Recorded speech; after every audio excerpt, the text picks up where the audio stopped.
Into the site. This selfie will be compared to the photo submitted during the first phase of the driver identification process.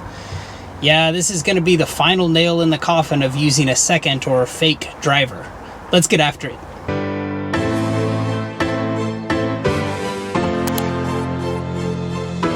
So turned on Relay the other day, had a little message there talking about, some updates starting on September 25th. And sure enough, my email, confirmed, had a email from them saying starting September 25th, basically the driver identification process that we did a couple months ago back in July, they're now going to be requiring some drivers. It excludes Amazon Freight Partners and Tom Team drivers, but basically people like myself, owner-operators, when you're checking into an Amazon site, you will be selectively picked to submit a in-app selfie and submit that to the Relay team so that they can compare the selfie you're submitting there as far as driving in, checking in with the truck to the selfie you submitted a couple months ago.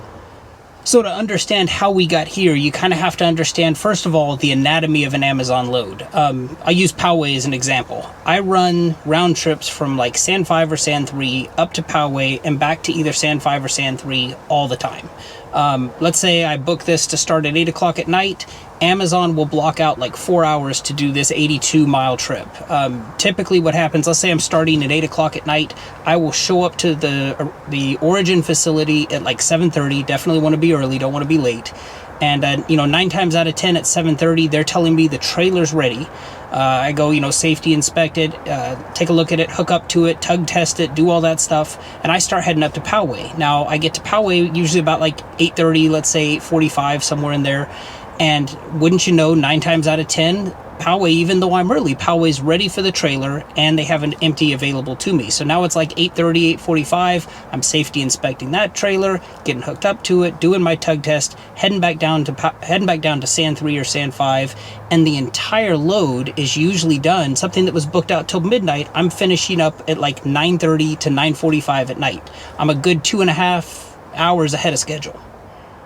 So what do I do with this extra time? I start looking for a new load. And, this has kind of happened in phases, and I'm not really going back that far. I've only been doing this trucking thing for a year and a half, working for Amazon for most of that time. But, if you look at how things were when I first started, if there were a load on the board, let's say that started at 11, how things were when I first started, you could go ahead and book that load at 11 o'clock and there was no problem. Even though that technically they were overbooked, I knew that I was going to get done at like 9:30, 9:45, which gave me ample time to show up to the next spot, and there was no problem.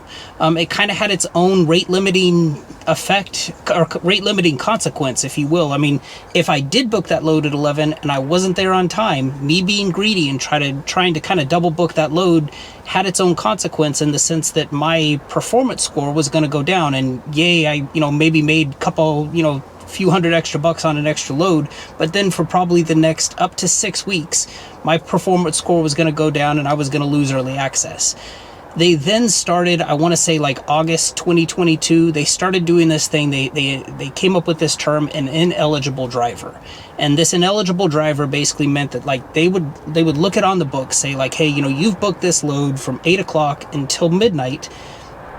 You can't book anything else until midnight, but there were a couple exceptions. One, as soon as you finish that first load, so like let's say I'm heading back down to Otay from Poway. On my way down there, if there was a load that, let's say, dropped that same 11 p.m. load, and I'm getting ready to drop off the trailer, I could book it, leave the driver field blank for like a few minutes, drop off the trailer at Otay, and then as soon as I dropped it off and that load was clear, I now became an eligible driver to take it. The other thing that people started doing were they invented kind of second drivers. I mean, if you had a second device, doesn't matter if it's a phone or a tablet, what some people did was go on and say, yeah, I've got my main driver account, which is me, Todd Allen, but then they would invent on another phone or another device saying, like I have this other driver who's going to do it. Now, the thing is, both drivers were the same person, but Amazon didn't care. It was just like as long as the load got done, this ineligible driver just kind of created an extra step for people. And really, the invention of the ineligible driver is really what created this whole kind of frenzy as far as people creating like second or even third or essentially fake drivers on their profile. As you could add as many drivers as you wanted. It didn't matter who they were. But then Amazon, this last July, Amazon rolled out this, driver verification thing. I made a video on it. It involved taking a real-time selfie that you had to give the app permission to access your camera, which I assume will probably happen, moving forward. The app will need to access your camera to take a real-time selfie when requested. They also wanted a picture of your CDL front and back. And this was just verifying. This kind of cleaned some of the house as far as, a lot of people with multiple driver accounts kind of were, that they were asked to stop doing that basically. And so, people were kind of limited to just one account per one driver.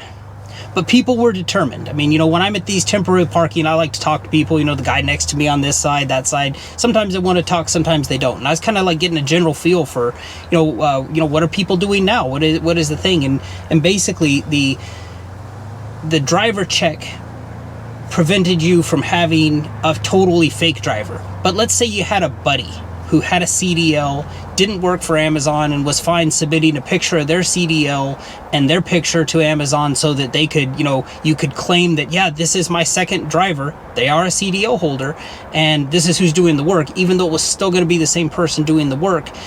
That kind of is now going to be put to rest with this whole driver check-in. Because if let's say I have a buddy who's got a CDL and I'm using them on my account to run loads and to kind of double book loads, the second I pull into a gate and say, oh yeah, it was John Smith dropping off this load, and they're like, all right, John Smith, send me a real-time selfie, and the only person they're getting a picture of is me, and when they do that comparison, I'm going to get caught, and I have no idea what the repercussions will be, but I also don't want to find out.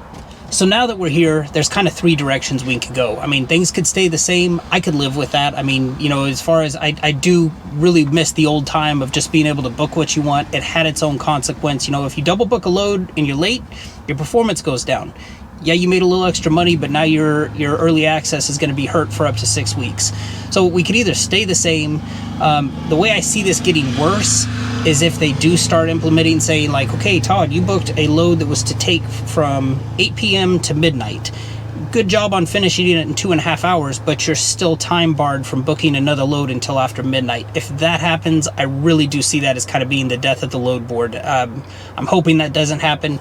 And, where this could get better, kind of like what I said, if I wish that now that they know who I am, they can have a picture of me when I'm dropping it off. That's fine. But now they know who I am. They have my CDL. They can ask for the real-time selfie. I kind of wish that it would go back to the old way of, book what you want, but you better show up on time to those loads that you booked. And I hate to sound negative, if I were to say one good thing that I've seen as a direct result of this, before, when you would see a great paying load pop up on the load board, it would typically be gone in like 15 to 30 seconds.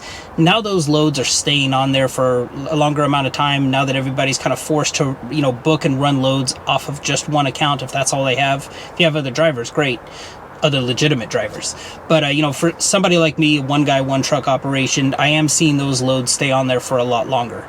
This is kind of the quintessential example of, is the cure worse than the disease, or really did part of the cure create a new disease? But, we'll have to wait and see. I'm kind of curious to see how this rolls out after September 25th. I hope this video serves you well. Appreciate you for watching. Take care.